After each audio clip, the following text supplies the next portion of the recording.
গুম, নির্যাতন ও মিথ্যা মামলার অভিযোগে আন্তর্জাতিক অপরাধ ট্রাইব্যুনালের সাবেক ৬ র্যাব কর্মকর্তার বিরুদ্ধে অভিযোগ দায়ের করেছেন চিকিৎসক ইশরাত রফিক ঈশিতা।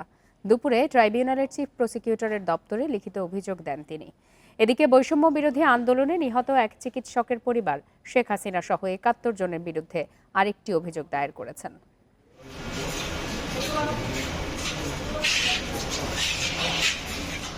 আন্তর্জাতিক অপরাধ ট্রাইব্যুনালের প্রসিকিউশনে ডাক্তার ইশরাত রফিক ঈশিতার দাখিল করা অভিযোগপত্র অনুযায়ী ২০২১ সালের ২৮ জুলাই বিকেলে রাজধানীর কাফরুলের বাসা থেকে তাকে জোর করে তুলে নিয়ে যান র্যাব কর্মকর্তা, স্কোয়াড্রন লিডার আলী আশরাফ সহ কয়েকজন।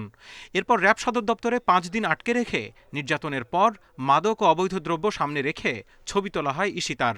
পরে কারওয়ানবাজারে র্যাবের মিডিয়া সেন্টারে তার বিরুদ্ধে নানা অভিযোগ তুলে সংবাদ সম্মেলন করেন আরেক র্যাব কর্মকর্তা খন্দকার আল মঈন। মামলা দেয়া হয় আইসিটি, প্রতারণা ও মাদকের। ১৪ মাস জেল খাটার পর জামিনে মুক্তি পান ডাক্তার ঈশিতা। পরে চলতি বছরের ২৯শে মে তাকে খালাস দেয় হাইকোর্ট এবং রায়ে বলা হয় কোনো এক ঊর্ধ্বতন কর্মকর্তার প্ররোচনায় তাকে ফাঁসানো হয়েছে।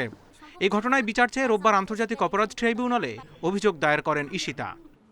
বাসা থেকে নিয়ে যাওয়ার পর ৫ দিন আমাকে র্যাব হেডকোয়ার্টারে আটকে রাখা হয়।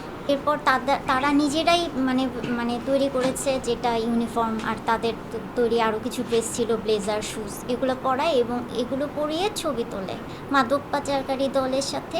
মানে আমাকে প্রেজেন্ট করা হয়েছে মাদক ব্যবসায়ী, তারপর ওখান থেকে অ্যারেস্ট করা হয়েছে 60তে, ওই দিনই মানে অ্যারেস্ট করে প্রেজেন্ট করা হয়েছে। চিফ প্রসিকিউটর জানান, কারো বিরুদ্ধে যৌক্তিক অভিযোগ থাকলে তা আমলে নেওয়া হচ্ছে। পুরো ঘটনা তদন্ত করে ব্যবস্থা নেবে ট্রাইব্যুনালের তদন্ত দল। ওনাকে যে গুম করে রাখা হয়েছে, যে সিক্রেটলি তাকে নিয়ে যে আইন বহির্ভূতভাবে গোপন কারাগারে আটক রাখা, এইটার ব্যাপারে কিন্তু আজকে এসেছেন, যেটা কখনো কোনো আদালতে এই বিষয়টি উত্থাপিত হয়নি। কিন্তু সেটা আবার এই ক্রাইমস অ্যাগেনস্ট হিউম্যানিটির মধ্যে পড়বে কিনা সেটা আগে যদি বাছাইয়ে বাদ পড়ে যায়, তাহলে সাধারণ কোনো আদালতে এটা চলে যাবে।